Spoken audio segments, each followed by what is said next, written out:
Welcome back to Visited by Voices. We're doing a post-autopsy discussion on Poltergeist today. I think everyone knows everyone, but I'm joined today by Jonathan. What it is, yo. Dan. What's up? Stone. Yeah. And Sam and Kat. Her name's Lucy. Isn't that a show? That's a show, right? Sam and Kat. Yes, this is true. Sam and Kat was indeed a show. I also have a co-host on another show whose name is Kat. Sam and Kat. Sam and Kat. Play it again, Sam. Mm-hmm. We had an arcade called that here when I was a kid. Did you? Played again, Sam, yeah. Oh. Did Sam ever play it again? He did not. It was mostly just played a lot of ticket redemption games is what Sam did. And then Sam went to prison. For Hey. inappropriate touching. Not me, though. I mean, I was a good-looking kid, but, like, not good enough to go to, like, prison for. Listen, yeah, it's a heavy bar. Man. I just wasn't, it's fine now. I mean, I was a good enough looking kid. He did what he did, You were third row in the pew, so Yeah, right. They weren't bringing you to the front of the Catholic Church. They always talk about the ones that got molested, but they never talk about the rejected ones. The ones who got their confidence shook. Did he give you the it's not you? Father Matthews look at me, No, the ones that got their confidence shook, they're the ones that grow up to molest other kids. This is not where this episode was going to go, but I guess Catholic joke. Got dark. Y'all made it dark. Hey, you're not a priest. Let go of me. I I feel like I should be pouring out a drink to Heather O'Rourke here. The blood of Christ, if you will, maybe. So, guys, Poltergeist. Yes. How did we all first come to see this film, or at least put it on your radar? I'm sure someone's going to say something obnoxious because I've already gotten comments on the main autopsy video about how, I saw the third film first, and my heart just sinks.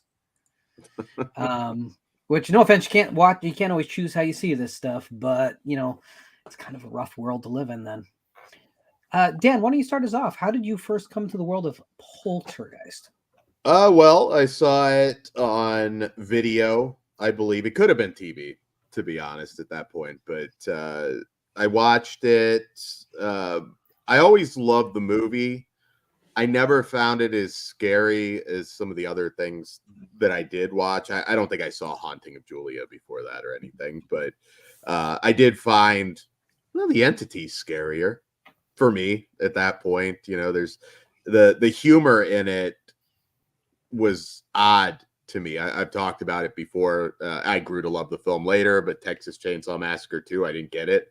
Why are they trying to be funny?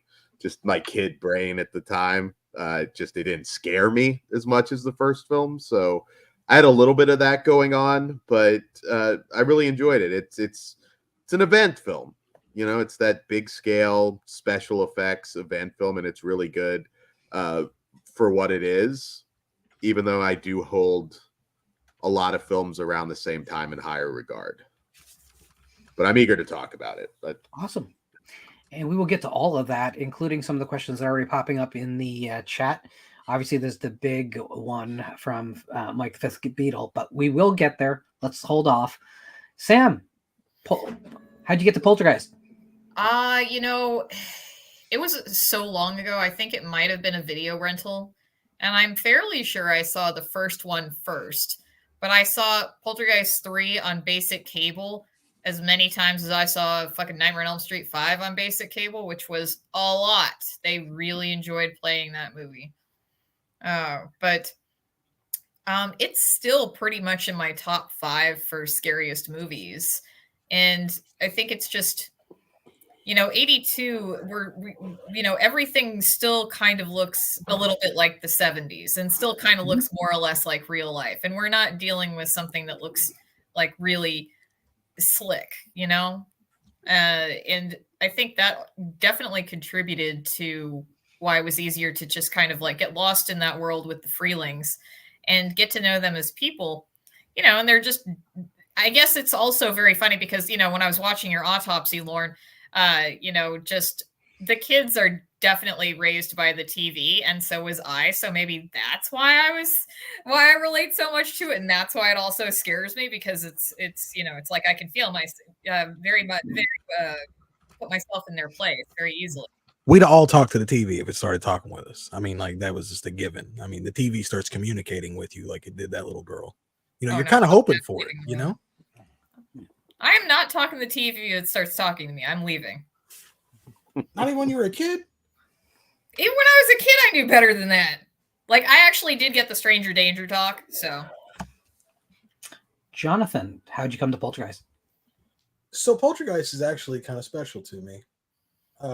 I want to say I was about 7. I haven't been able to really pin down when it was, but I do remember it was in a double feature with Creepshow, because my dad was really tired of watching like the horror, because I just wanted to watch whatever was popular at the time as a small kid. You didn't have access to, I didn't have access to magazines, definitely no internet or anything. So I just wanted to see whatever was being advertised. And he hated like Friday the 13th and Nightmare on Elm Street and all this stuff. But there was a couple of movies he did like. He liked Poltergeist and he loved Creepshow. So the first time I watched it was in a double feature with Creepshow. And I think he liked it because he was a big Coach fan. I'm not lying about that. He loved Craig T. Nelson. I mean, I guess he's all right? But I mean, so it's always special to me, like, to have a dad who wasn't into the stuff that I was in, but like he had stuff that he did enjoy that he tried to connect with me on. You know what I mean? Like he was like, well, these are the ones I like. Maybe you'll like them too. Stone. Well, my father recorded Poltergeist off the television about 84, 85. And I remember that vividly because I still remember like those Dorito commercials with Jay Leno in between the commercial Ooh, breaks. nice. But I fell in love with Poltergeist fairly early, although it kind of traumatized me because I was 8. And the structure of the house was the exact same structure of our family house. So, and I was the only one on the second floor, and my bed would be facing the wall, and behind me was a window and was an old ass tree behind there. So I don't think I slept that night. I think I slept under the bed, because I was so paranoid. And I mean, I saw Poltergeist 2 and 3 later, and I know people love 2. I don't. With 3, let me just say real quick that my father, he was an English teacher for 20 years. And he and his fellow teachers every summer would go out and go see, quote unquote, the worst movie of the summer. And in 1988, it happened to be Poltergeist 3. And they said they had an awesome time, despite the fact the movie was terrible. And yes, I saw it later, and I thought it was terrible. That's a fair assessment of Poltergeist 3. It's probably Never seen the sequels. I'm sorry. It's probably as much as we need to ever talk about Poltergeist 3. Well, one more thing. Poltergeist 3, excellent hangover movie. Because you know what? You can lay on the couch. It'll just fly right by. It's painless. I wouldn't call it painless. I wouldn't call it painless. Yeah. I dare you to take a drink every time they say Carol Ann. In Poltergeist. I mean, challenge accepted. Challenge accepted. You trying to get alcohol poisoning? Is that what it is? Like you just trying to? You mad at the liver? No. I'll get really wasted, and then the next day I can just watch Poltergeist 3 hungover. Forget that you ever watched it. And everything comes full circle. That's basically time travel. You wake up thinking you're 12. So Poltergeist is a really interesting film for me because when me and my sister had to save half the cost of a VCR to get my parents to buy a VCR. Nice. There wasn't a lot of money, and they didn't particularly see the value of this huge expenditure. And this is our first VCR was a Panasonic top loader. Ooh. And nice. There was only good brand. Well, I think time has been kind to the reputation of Panasonic, perhaps. But we were very much a department store family, There was 2 televisions in the house, the color set downstairs, which is a pretty decent-sized television set, and there was a smaller black and white television set upstairs. There were not telephones in every bedroom. So the idea of getting a VCR, although they got it in a general sense, it was more exciting to my sister and I. So we worked our odd jobs. I mowed some lawns, and I was young, but I mowed some lawns and did some chores, and my sister babysat, and we finally saved up half of the cost of the VCR. very first trip to the local video store, Popcorn Video in Glen Gardner, New Jersey. We walk in, got our free popcorn, which was a thing, a little bag of popcorn. Walked to the wall of movies, which there's maybe 150 movies on the shelves at that point. This is so early in the video revolution. What year are we talking here? A little bit hard to pinpoint for me, but I'm thinking 84. You said top loader, so it's pretty early Yeah. 80s. So Oh, definitely. I don't think it can be much earlier than 84, though. Mm. And the two movies that we picked that day were National Lampoon's Vacation nice. Nice. and Poltergeist. Yeah, Not bad, man. That's a good introduction. that's So- a Those are good your little feature. the first rentals you've ever made, huh? That was it. I mean, Did y'all not rent the technically my VCR? dad made, but Did What? y'all not do the thing where you'd rent the VCR at the store? no, there Beforehand? were not rental VCRs. Oh. Really? Okay, so see, you got to remember, They I'm were like too 90. expensive. Way too expensive. So that started late 80s, I'm guessing, sort of into early 90s. I mean, it probably is different area to area. In my Mhm. hood, Gotcha. so went home and was able to watch a movie at the touch of a button, which was a completely new phenomenon. Today, that seems like ridiculous, right? Like you can scroll through endless movies and click on anything, and if it doesn't grab your attention in 5 minutes, you're on to the next. But having that tape for one night, having to return it the next day, felt like an amazing experience. It was like a vacation, because my family Yeah. didn't go to a lot of vacations. Once we went to Connecticut and visited a cult, but that's a whole different story. Oh, that's a Don't just video. drop cult on You me and can't then just- go on. Yeah, I, thank you. I will tell that story at a certain point, but I'm going to animate it like the Halloween Three Musketeers. part. You've had a cult story this whole time. I You've talked have a a lot. cult story. What? No kidding. We had to leave and go home because the dog died. It was great seeing the dog when we got home. The dog didn't Wait. die, if you're wondering. That was our excuse to get the hell out of there. Oh, I got you. You're like, hey, folks, dog. No. I was like, did you go home and the dog was dead? So we, but And this what- is the time Lauren went to visit Sharon Tate. I'm not quite that old. But yeah, so being able to watch the movie was a thrill, just because we couldn't see movies, and without commercials, it was a whole different world. And it's hard for people that didn't live through it to be, I don't know, to have any indication of what I'm talking about, how big it was. But it was huge. I love the movie, but of course, how could you not love anything you watched in that environment, right? Mm-hmm. Since I got to tell you, I've become less of a fan of Poltergeist over the years. But one thing that stuck with me is that I watched it like everyone else watched it when I was a kid. It's a movie about a scary clown doll in a tree and a closet that eats people. And then what happened is I many years went by, and when I was a real horror fan, I wasn't going to watch PG rated horror. And then a weird thing happened. I watched a PG rated horror film again called Poltergeist, and I realized the movie was about a whole lot more than I gave it credit for. And maybe I should have known that when the title card, directed by Tobe Hooper, came up, but I was dumb enough to ignore that. I think the truth is I like Poltergeist a lot, and I don't love it. Yeah. There's aspects of it that I adore. There's a lot of it that I think is really good. And there's a few things that piss me the fuck off every time. I mean, in the video I did, I went out of my way not to discuss the sequels. I actually recorded some stuff about the sequels, and then I deleted them out of the final cut. But what I'll say is I actually like the second film more until it's a fucking awful decision of an ending. Yeah. The third film is literally one of my worst experiences in a theater ever, and the film is as bad as the theater experience. The remake, Director agrees. well, he should. He didn't want to finish it. He should send me money for money I've spent. I think the remake is an atrocity, even though it was written by the same people who wrote the original. That was strange. Or was it, It is. they just were just given credit? So they used the screenplay and just used people came in to just gloss it for 2024, 2020, whatever. Right. And but yeah, I mean, it's still their screenplay.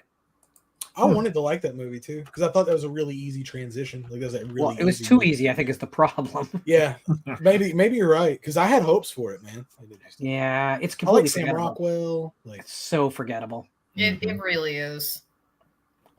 But I want to talk to you guys about the movie because while I rewatched it several times to make the autopsy video, it occurred to me that like I might be too close to it again to really have a feel for what people think of the movie. So how's the film aged for you guys? How do you feel about it now? When was the last time you watched it? Has anything changed for you guys? I can't watch it anymore without doing the. And I noticed this the other day when I was watching it. I'm constantly going, okay, it feels like Tobe. See, that feels like Steven Spielberg. I'm constantly doing that shit because, I mean, the zeitgeist is kind of. I never fucking thought about it before, really. You know, when I was a kid, didn't know who the fuck Tobe Hooper was, Steven Spielberg, who gave a shit, right?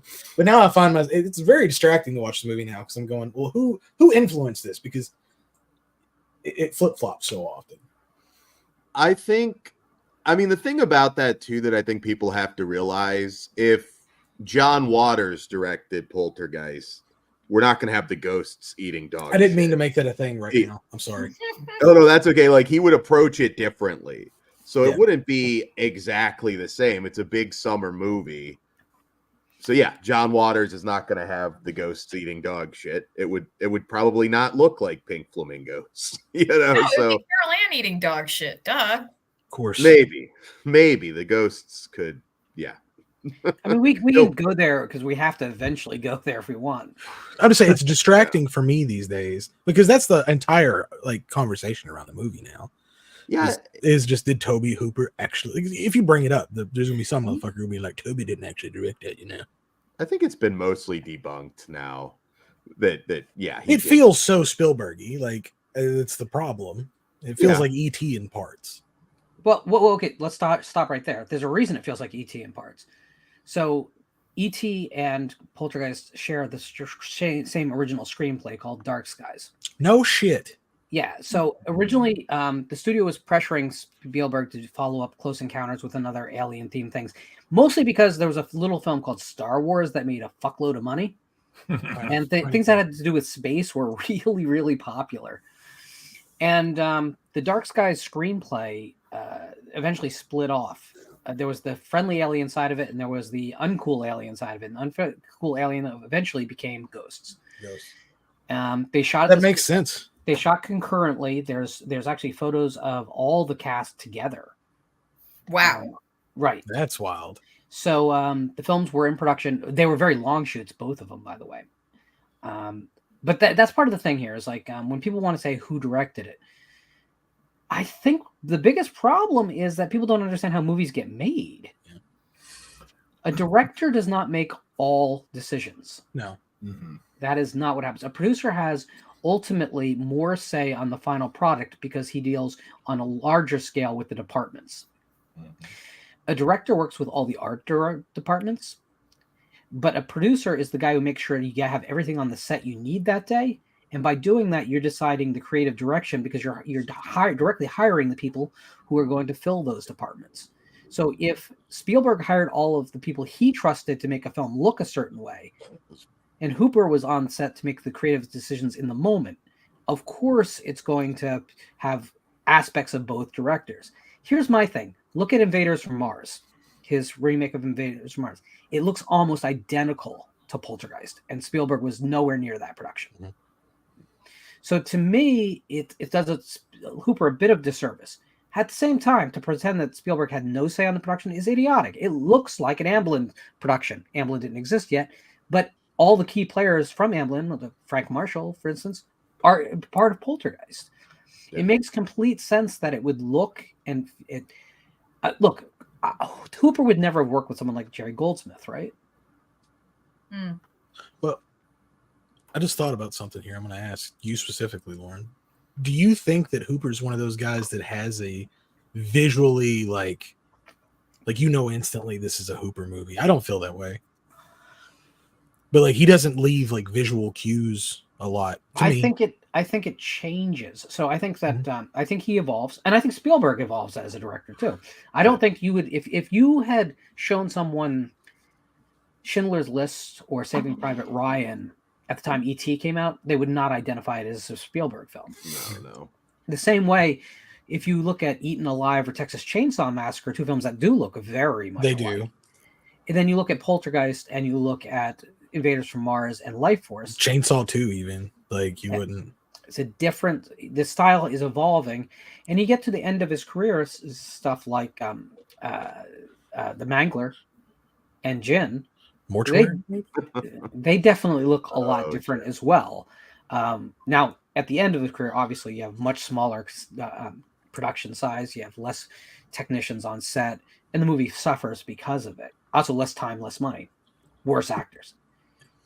My condolences to those actors, but you're not as good as what he was dealing with in the early part of his career. Yeah. So I think it's just a matter of like people love to fetishize Spielberg to such a degree because the highs for Spielberg are so high. Mhm. He's much like Wes Craven, right? In that people love to talk about Wes Craven as this great master of horror. He's not. But if you can get his 4 huge titles out of your head for a second and deal with, Deadly Blessing, right? You start to realize it comes to earth pretty fast. And then when you start hitting like Deadly Friend and Shocker, and you might like some of those movies. Chiller. I do like those. It gets worse. You get Vampire in Brooklyn. You get Vampire in Brooklyn's great. But are you going to pretend? But you're going to pretend those are classic horror movies? That's oh no, they're not. Right? Like the gap between a John Carpenter and a Wes Craven is way larger than the general public groups them together. Sure. And listen, Carpenter had the same thing happen to his career. So I mean, not nearly as bad. Like The Ward is fucking terrible. But I mean, other than that, like I can watch. I mean, Ghosts of Mars, I even have a good time with. No, Ice Cube and Martians. It's a bad film, and Vampires is pretty badly made. Fuck you talking shit about vampires. You just wounded him. The fucking third best Baldwin's in that movie. Hey, Bon Jovi was in Vampires Los Muertos. The state rests. Yeah, fuck you with the vampires. Hey, I thought Vampires was a guilty pleasure, but you know what, Lauren? If it makes people go read the book, hey, great. That's true. The book is way better. Yeah, that's what I've heard. Yeah, the book is a anti-consumerist rant, is what it is. Well, like They Live. Yeah, well, so They Live is the like. Why are we talking about John Carpenter? But They Live. They Live is one of those films that great Poltergeist roundtable, guys. Anything. Yeah. If you get me in Congress, I could upheave that shit too, dude. You just wait. Put me anywhere. I will be. Jonathan would be the congressman who's always putting like extra shit in the bills that you don't notice because he gets everybody. But it would be cool shit. Like, right in. It would be cool shit. Like all wiener dogs are legal in Iowa. No, like just it'd be obnoxious stuff like. Okay, yes, we just funded the government, but we can no longer use the letter R in any legislation. Yep. I'm good with that. No consonants. We're putting a ban on consonants. Do you guys think that's a fair take on what happened with this film? Because, like, I do think if you look at the film, there's a lot of things that I can see of Hooper that are unmistakably him. Yeah. But I think that if you ignore that it looks like an Amblin production, you're also kind of blind. So that's where I come down, and admittedly, I come from a biased place. I do love Jaws, and I do, but I'm much more of a Hooper fan than I was ever a Spielberg fan. I actually rank Spielberg as one of those guys that destroyed Hollywood. Not that it's his fault, but he, George Lucas, Jim Cameron, they're responsible for all those faceless CGI nightmares in the multiplexes today.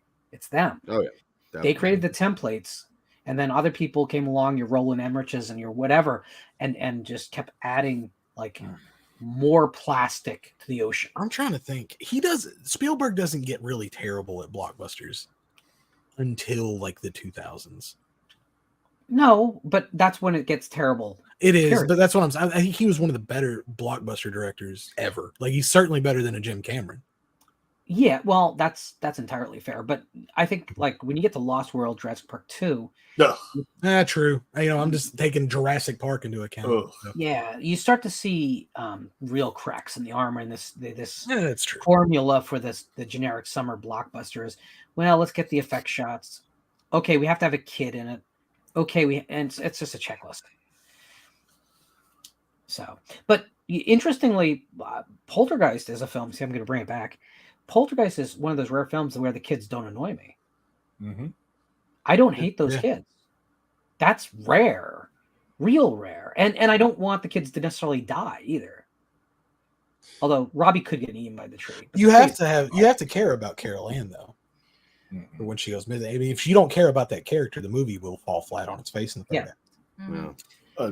Needless to say, but to those who are still unaware, I mean, 2 of those children unfortunately met very early, horrible deaths, Yes. which, of course, has kind of plagued the production. I don't believe in all this curse stuff. Oh, You know, fuck that. Yeah. no. Do I think that they worked Carol Ann to death? Yes, I do. Mhm. I think that they I think- pushed her beyond what she was capable of doing in those sequels. But at the same time, and Dominique Dunne, who played the older sister, she was strangled to brain dead by her boyfriend. It was pretty horrible. But Yeah. Got out all, in 3 all years. three of all three of Yeah. them are wonderful in it. I mean, when That was- Lauren mentioned that we didn't have phones in all our rooms, I thought of the little bit where the older sister was talking on her phone and Craig T. Nelson comes in. It's like, hey, you're on the phone, Dana. Yeah, I know. It's like And it's- before it's cell so- pose. You know, Sorry. it's so good. And I mean, the point of the Autopsy was kind of about it was a film about the challenges of parenting in America that's changing, right? Where Yes. where the phones are in the bedrooms and where the televisions are always on and there's a television in every freaking room. But it was done so subtly. Like I don't think today we write subtly for film. There's no point where any character is screaming out the themes, right? So it's like it is True. scenes like that, like get off the phone, Dana. All Yeah. right, Dad. That's all you need. That's And, all you need. because you need this is subtext. It's supposed to be under the surface narrative. Those who get it. That's great. If you don't, you still get the effect of it. Yeah, you And could you could watch that movie without ever realizing those themes and or Mhm. whatever. You can enjoy it that way as well. But it connects with you on a level that you're unaware of. Yeah, absolutely. Why It was Why is the missing kid scary? You know? Yeah. Go ahead, Yeah, Sam. your breakdown was really good because I look back and it's like it's an issue nowadays not liking kids, especially if they're leads in modern kids. If they're If you leads, met real kids today, that's fucking good Yeah. writing. yeah, you go That back and I is. was like, I can tolerate those kids. Kids Maybe I'm suck, bro. close. They do. Sorry, Sam. What were Oh, hot tag? oh, I forgot. I was like, I got distracted for a second with the whole kids suck thing. I'm like, yeah, no. Anyway, no, but just looking at those kids, like they go across. Dana's the oldest. She's pretty much totally disconnected. She's Mhm. barely in this movie, Mhm. and Carol Ann, she's still just becoming aware of media, right? And but Robbie is kind of stuck in the middle. And Lauren, I do have to disagree with one point of the Autopsy was when you were discussing Robbie being like, climbing the tree, but then being scared of the tree, and you felt it was for convenience purposes that he was scared of the tree. Mhm. You remember that, right? Yeah. Okay. I just wanted to make sure that I got that correct because I watched the Autopsy twice, so Okay. that'd be embarrassing if I was wrong. But what I was thinking is, like the tree representing the neglect of the parents, right? There's this whole thing where it's like these kids are all like everybody's really disconnected and pretty much really dissociated. And they're dissociating by watching television. And it's like, well, yeah, if you're dissociating, there's some amount of dysregulation in your life going on. So it really isn't that surprising that Robbie would, go back and forth with the tree. Because it's like, yes, that's the neglect of his parents. But it's like, yeah, you're going to be afraid of it because you're going to be afraid of the abandonment, right? But you're also going to still try to go back to that well to see if there's water in the well. You're still going to try to get the attention of your parents. Yeah. So it made sense for me. I get you. I would like to have seen something in the film that kind of goes as far as what you're saying, though. Well, it's just a blink and you miss it kind of thing. Yeah. My thing with the tree is that he's really fucking terrified of the tree when he needs to be terrified of the tree. And yet it's almost like It's just a non-issue when it's a non-issue. I don't know. I think the superstition of children.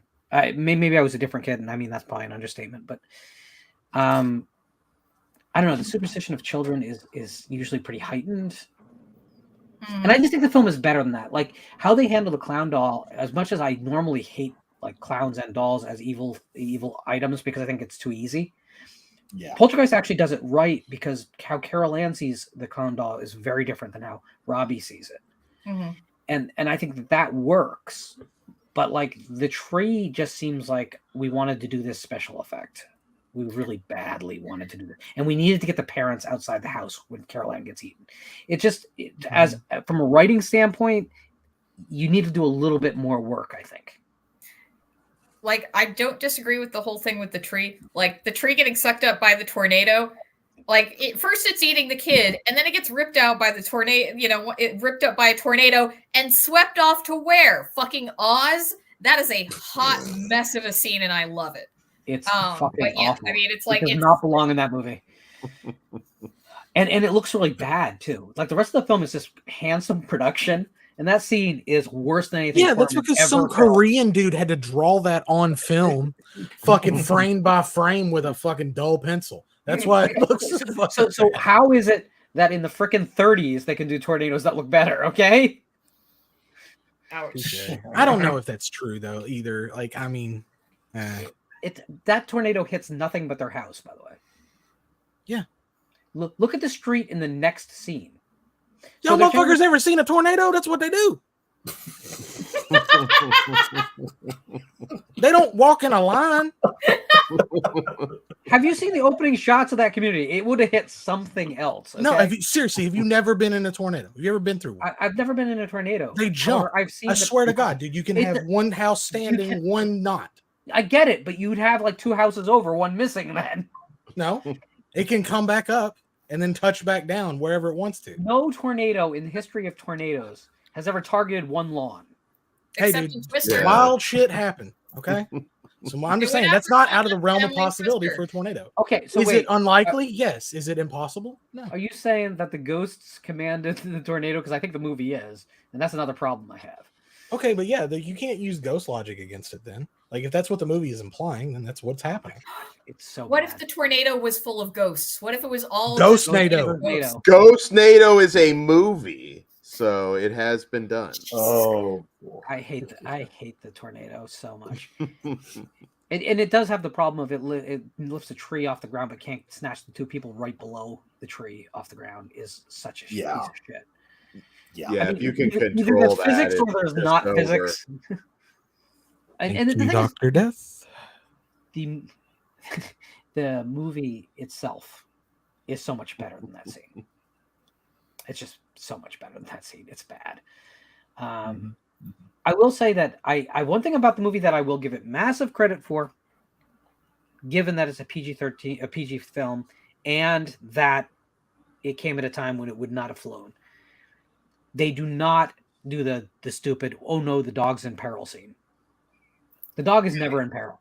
First of all, the dog is this kind of this Greek choir character that goes around and shows you what's going on constantly. Like the dog literally at one point grabs a toy, runs to the bed, points up and goes, "There's where the evil's coming in." The dog is literally like constantly the point of view character because God knows no one else in the family is. So the dog is never falsely put into jeopardy just to say, "Oh no, the dog's gonna get it," because we know the movie's not killing the dog, and that's fine in this case. It wouldn't have served any good. Instead, we killed the bird, which pretty sure that was a real dead bird. And I love the fact that we meet each member of the family in the beginning because of the dog. It goes to every room. We get to find out, okay, this family unit is 5.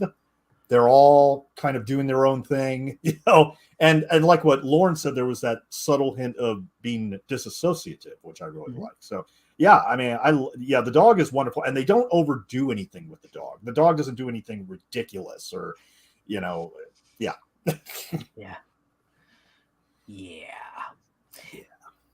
I feel like if the film had been made 5 years later, that dog would have done something ridiculous. Yeah. I see that. So you guys obviously know my pet peeve with the movie. What is your guys' pet peeve? What would you change about Poltergeist? In retrospect, I don't know that I would change anything. I mean, again, it's a different kind of horror film. That was just my thoughts at the time, because humor and horror, I didn't understand it the same way that I do now. I don't know that I'd change anything. I still think it's a classic film. It just, yeah, I don't know that I'd change anything, except, no, I'm good. I keep it exactly as it is. Okay, there we go. Dan makes no changes. No changes. It's all good. He's better And than and black. I do like the idea, again, that it's subtle. There's a lot going on that I was, certainly when I saw it when I was a little kid, I was completely unaware of. It's about becoming a good parent. Yes. That's what it is. Becoming a good parent, even though they really wouldn't qualify as being bad parents today. I mean, No. No. They're not bad. I never saw them as bad parents. I saw them depends as when you grew regular up. people. Parents. for the time. Now, Yeah. Stone brought up something interesting in the chat earlier about them smoking pot, like reading a Reagan book. That is Yeah. weird. Yeah. That's Well, I like, think- that's the hippie turned No, into no, being no, pulled I to the think- yuppie. I think no, but I think that no. Listen, the only one who reads those books about like Reagan or Bush That's are true. liberals. Yeah. So I think that makes sense. No, I think that you have to be able to live through that time period to really get what the expectations of parents were. Like parents smoking pot in their own house was, oh my God, that was huge. You mentioned the shorts. Nobody's going to say anything about that today, but yeah, back No. then, Moms did not dress like that. she went to the park. She was going to get eyeballed for that. Yeah, I I literally always knew Craig T. Nelson was a cool motherfucker. I always knew. But I mean, it's a film that's really kind of interesting because it's blaming like the decay of the family on sex and violence in entertainment in large part, but also like you have the commercial aspect, right? Like you have like, oh look, there's Star Wars toys rather than regular army dudes, right? And there's Cheetos and snack food all over that movie intentionally. Yeah. But it's blaming violence in media for the decay, but it's directed by the guy who directed Texas Chainsaw Massacre and produced by the guy who made Jaws, right? So it's interesting because I don't think they're blaming the entertainment. They're definitely saying, parents, wake up. They're trying to shake parents into the responsibility of being a parent. It's not about the violence of the world or in entertainment. Yeah, you can see that for all those distractions in the movie, and it also goes back to to the snacks, to the eating with Carol Ann, just eating right out of the fridge. It's like it's just another method of dissociating because a lot of them aren't dealing with things that they probably should be. Carol Ann is the one that does try to do that, like when her bird dies. Yep. Or when she feeds her own fish, right? She's Yes. doing it wrong, but she just needs a parent in there to say, okay, this is the first time you're feeding your fish. This is what you should do. Mm-hmm. But like, again, it's easy to say Jo Beth Williams' character, Diane, is not a bad parent, but from the outside looking in, but she misses a lot. That she's not comforting to her daughter really at all. Like when the bird dies, she tries to be, but it's like, it's bad. Yeah. It's weak sauce. And dad is like pretty absentee. I mean, he's watching the football game with his friends and they're screaming. They're screaming and yelling at the screen. That was reality, though. That was. That's why it got That's so why it much. worked. The latchkey kids, like that's the beginning of that. Yes. Like, And it's an so early criticism of that. Yeah. Hey, my kids want to watch Mr. Rogers. My kids want to watch Mr. Rogers. Move your set, Ben. Move your set. Yeah, but it goes like you see that more in the second one with Steve and his drinking, though. It's just again, it's like these are just ways to numb out. Yeah, they're trying to numb out, not deal with reality. So that's how you kept from killing yourself. I've been trying that We- for 34 years now. We'd Now that you have found out. we'd have Craig T. Nelson going next door and shooting the neighbor's TV on Twitter these days. Yes. The second film is actually about the encroachment of divorce as a concept, and that's why you have the alcoholism and you have obviously. There's not enough to the second film to do an actual like long form autopsy, which seems to be what people want. So you're getting long form. I can't do Poltergeist 2, and I certainly can't do Poltergeist 3 because that's a tops 4-minute video. You could do 2 and 3 together. Yeah, but I I wouldn't think we mind only more still Tobe. have like 35 minutes then. I wouldn't mind more Tobe Hooper. You know, maybe hit some of those. Yeah, we'll see what happens. I'm kind of interested in trying to keep it, I don't know, varied enough that people don't just think Lauren's doing his comforting, like, oh, the 70s rule kind of thing. So we'll have to see. Yeah, because Eaten Alive is one that nobody talks about, like ever. I don't know if there's a lot of It's subtext to forgotten. Eaten Alive. I That's love true. that. I love that movie, but Oh, you could probably do something with Funhouse then. well, it's probably one of the ultimate Southern Gothics, but that's a very specific form. Maybe I could do a piece on the Southern Gothic as a form. There But you go. Honestly, the only thing I would change about Poltergeist, if I had to, besides the hot tornado, which is completely irrelevant, by the way, you take the tornado out and the film works just as well. Yeah. You just don't need it. Just have the tree fucking wither or die or whatever. It doesn't matter. Would you flip Zelda Rubinstein? Because I know a lot of people have issues with her, but I thought she People was don't very get unique. that character though. Yeah. Like, the idea is not that she's a charlatan. She's not. She is just a flawed human being with psychic powers. So she doesn't get when she's trying to the whole scene with go to the light, don't go to the light doesn't really work for me because what she's trying to do is get all the souls to go to the light, but she has no protective measure in place to just say, but hey, Carol Ann, don't actually go into the light, which anyone else would do, right? Because if she says that, then the ghosts go, wait, how come Carol Ann is going in the light? So the plan doesn't work. And it doesn't work is the whole point.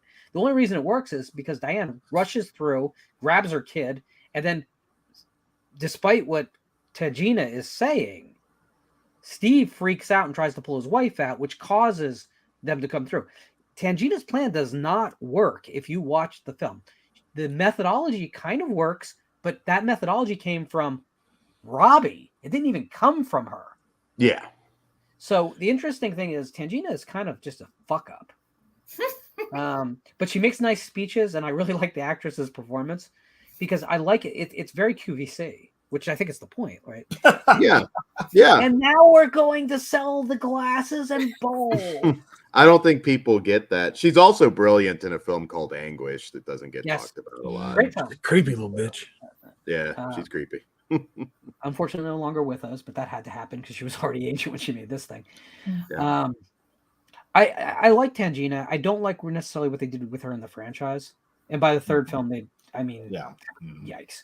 But I think the thing is when she says this house is clean, and the audience at the time bought it. Like when I remember people being like, "Oh, wait, this thing has 20 minutes more? Wait, what?" But if you follow it plot-wise, nothing got resolved. Now, you want me to really like throw something at you that I had in the video and I removed it? But when you hear it, you're not going to believe me. So what I'm going to have to do is not to this video, but I'll probably make a very short video, or maybe I'll clip this and just add a still. Do you know that Reverend Cain is sort of in the first film? Where? Is he the ghost at the top of the stairs? You're very, very close. So when the ghosts are coming down the stairs before the beast makes his entrance, right? We see figures. One of the ghosts, in particular, seems to be wearing a reverend's guard and a 17th century hat, and he stops when the other ghosts continue to walk for just a second. We can't see features, but we clearly make out the outline of the character. Now, what happened here, I'm sure, is the second film decided to use that as to build a character off of. Yeah. Right. That makes sense. However, for one brief moment, there's a startling bit of continuity between the first and second film. And I love it because when I noticed it for the first time, I was like, that makes the second film work better for me. Of course, it suggests something else, which I think would have been nice if they'd gone down, which they don't. which is that the Beast is not Kane. Again, that comes from Zelda Rubinstein's character, who we know is wrong about just about everything, by the way. So it's very reasonable that she just got that wrong too. But I always thought of it as, what if the cult that Reverend Kane was actually following, the suicide cult, if they were following a deity, which was the actual Beast? And I think that's a cool concept. They could have gone in that direction. Instead, we got the third movie, which, I don't think I would have wanted them to take it that far. I mean, honestly, I think they could have just left it at 2.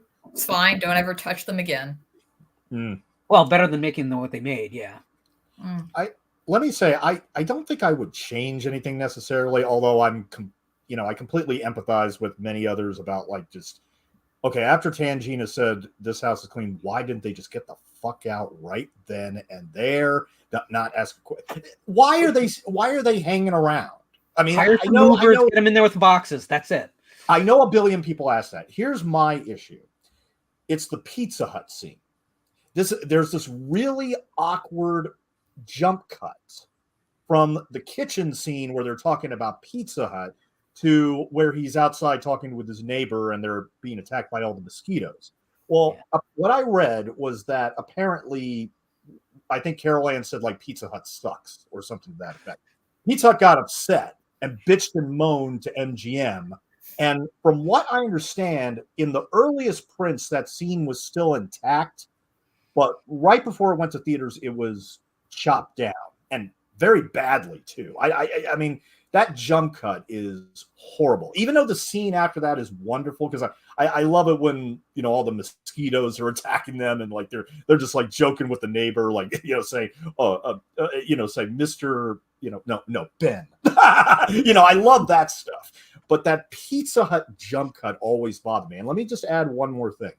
As far as Poltergeist 2015, one of my favorite responses was from Alan Scherstuhl from The Village Voice. Poltergeist 2015 is to Poltergeist 82 what today's shipped frozen to the store Pizza Hut dough is to the kneaded on-set pies the chain's stoned cooks tossed in the Reagan era. It's the same kind of thing with the same shape and some shared ingredients, but the texture's gone limp and there's no sense of occasion about it, and there's some unpalatable goop stuffed in the crust. In a pinch, it beats pizza-lessness, but just barely. That's pretty awesome. Best review of that movie. Mm-hmm. Yes, absolutely. Oh, yeah. So the Pizza Hut scene does bother me. I always thought that it was weird that there's because there's the mosquitoes and then there's the bite that the Beast gives to the one technician. Yes. And yeah. it seems to be ratcheting up, but there's no third encounter. You expect someone to get bitten in half if they're progressing, and it doesn't. That threat really doesn't come off. Yeah. I mean, again, maybe if it had been a full R-rated movie, maybe someone wasn't going to make it, because we do abandon a couple characters. We do. People tend to forget that happens, and again, they don't show up in later sequels either. So maybe in an early version, because the earlier versions of the screenplays clearly were much different and clearly meant to be R-rated. I think at a certain point, the studio looked and said, "But this is a Steven Spielberg production. We want those kids in that theater." Do you think that we're going to get an R-rated Poltergeist later down the road? Like somebody's going to remake it? Wait, was the 2015 version R, or did they keep that? Okay, No, I believe it was. Was it? I could be wrong. It might have been one of those ones with an R and. I know that. No, it's PG-13 also. Well, I know the MPPA gave an R to Poltergeist when they first sent it in, and then Spielberg talked to them, and they got it down to PG on appeal. And I can definitely see why. I mean, for a PG film, it's intense as hell. Yeah. The face ripping scene is. Oh my god, that's R right there. Yeah. I mean, God. Although it has not aged very well as a special effect. No, but definitely R-rated. For a kid, it still works. Mm-hmm. Yeah. Oh yeah, it still works fine. Yeah. I always thought the steak was worse by far. Mm. Snake crawling across the counter was always like, I'm not okay And the with worms that. come out. And again, that special effect hasn't aged particularly great either, but at least it's like then he spits the chicken wing leg onto the ground. And it has maggots all over it, and you're like, oh, Ugh. this movie just went in a direction. I will tell you that feels more like Spielberg than Hooper to me. Yeah. Spielberg of a vintage, but like Hooper was great at the visceral stuff, but he also was really great at the kind of just slightly dysfunctional people, and that's where I see the Freelings. I think that it's like the cleaned up version of Hooper's dysfunctional people movies, which is really all of his films. Like Life Force is a dysfunctional people movie. You ever notice that there's no character in there that knows what the hell they're doing? Like everyone is incompetent in Life Force. We were distracted by Matilda May. We never noticed it before. It's funny. It's like that. Besides her scenes, no one can remember anything. From I didn't even know there were vampires in this thing. Well, there sort of is. Patrick Stewart's in this? What? That would have been a very special episode of The Next Generation when Matilda shows up. Crew's not getting anything done. But yet they sold a lot of tickets because of her, so I guess they're all good. Data's having some real human emotions going on. So, I mean, I think we covered the questions that were asked in the chat because the big one was, of course, the Hooper versus Spielberg thing. It only lets me scroll back so far, so I'm going to have to say I think we got it. Guys, please let us know what you think of this movie below. I actually have to tell you that although I don't think it's one of my favorite films at all, I'm just shocked, and this is where the video began, the Autopsy video began.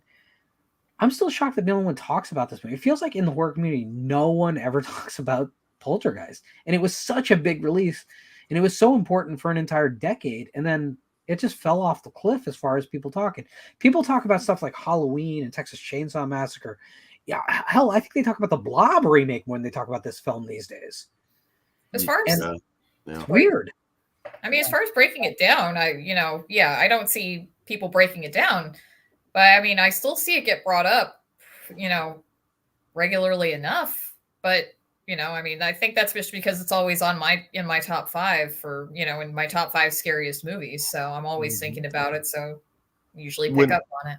When I hear about it, it's usually about the curse or the perceived curse. Yeah, it's the curse, or it's Spielberg versus Hooper, and that's the end of the discussion. Or the Spielberg conspiracy theories. Like usually I hear more about that stuff versus the actual film, which I mean, it's funny because when you did your video, you referenced stuff like Spiral Staircase and The Uninvited, and those for me, Haunting of Julia, those are all above this. But I am serious. I really wouldn't change anything because I still think it's a classic film. I mean, it would be a perfect rating for me, even though sure, we can pick at some of the same stuff. Bog Zombie was just the typical. Why not just get the hell out of Dodge? There you go, all-time great. Yes. Why don't you just get the hell out of Dodge? That's an issue with 99% of these movies, but it is infinitely better than all of the similar haunt movies that we get today, or certainly on the big screen anyways. There is just so much going on, and these characters are more complex, more real, likable. I always enjoy this movie every time I go back and watch it, and as I've grown over the years discovering something new, because saw it when I was a kid. I had no idea about I could never tell you that it was about becoming a good parent. It was just ghosts. So hopefully people, I know your video, by the way, Lauren, several people I talked to that watched it said it was maybe top 2 or 3 that you've ever done. I mean, it was a really good piece. I know it took you a long time. Kudos. It was very good. It takes a long time to do these things, which is why I was so gun shy about doing long form autopsies. Unfortunately, it means watching the film several times. It means a lot of stop start, a lot of drafting. Some of it can be done off the cuff. Other things have to be written. and then Yeah. rewritten and rewritten to make Yeah. sure they're clear. And then there's the fact that I was sick for most of it, so my voice was all over the place. So it's good to hear. Yep. Bog Zombie, I'm going to actually put this up. He says, I always thought of Poltergeist as good entry level horror, maybe because my parents let me watch it when I was really young, but very nostalgic for me because of that. Now, what's so great about that comment, and it's the whole game, is that the movie is actually talking about exactly what you're saying in as a negative. But for us in the horror community, I think those early experiences with horror that we probably shouldn't have seen, it's kind of built us into who we are, and I don't see it as a negative. So at the same time that I understand the film's criticism, I reject the central premise, but I can still love the movie for making it. Does that make any sense to anyone? Yeah. All right, guys, thank you for joining me tonight for this discussion of a movie that I think doesn't get enough modern discussion. Sam, everyone's just talking to Sam about it, not to the rest of us. But I think that I want to spend this year focusing on less movies, but with greater depth. So while you might not get a ton of uploads from me, you'll still get Sam and I talking, just talking genre. You'll still get the occasional community show, and you'll still get just talks here and there about things. I'd rather spend a little bit more time on getting a little bit deeper into subjects, and I hope you'll be along for the ride. My schedule, as well as my health, is all over the place, as everyone knows. So this is kind of going to have to be what it is. But if you want to join us, we'll be here. Any final thoughts, guys? Could have used more tornadoes. And I was just gonna say real quick. Does anyone remember what movie that Joe Beth Williams and Craig T. Nelson did before Poltergeist? They don't share any scenes together, but they are both in a movie that came out 2 years before Poltergeist. No, not Kramer. God, that's been a long time. I feel like this is a cheat. They're both like very small roles. Oh no, they both have very significant parts. Yeah, I'll give you a hint. Craig T. Nelson worked in a prison, and Joe Beth Williams was a public attorney.